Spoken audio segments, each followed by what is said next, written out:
very limited on what we can say and advertise because we're Right. limited in the number of photos and in the number of words that we can put on your multiple listing platforms, Mm-hmm. which is what Zillow picks up and Realtor.com. Those two search engines are only as good as the agent input.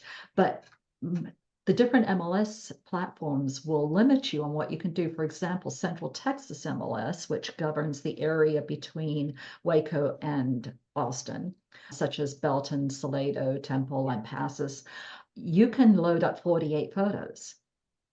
That may seem like a lot, but when you've got a 10,000 square foot home on 13 acres, you're still so limited in what you can show.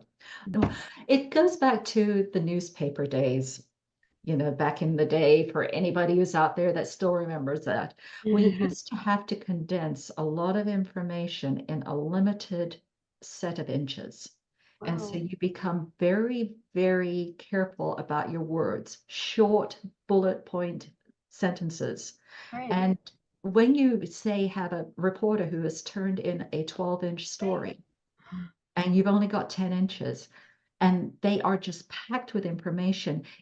Then becomes the editor's job to get that last 2 inches into that copy because maybe those last 2 inches are the one key that the reporter was trying or the story was really needing to be complete.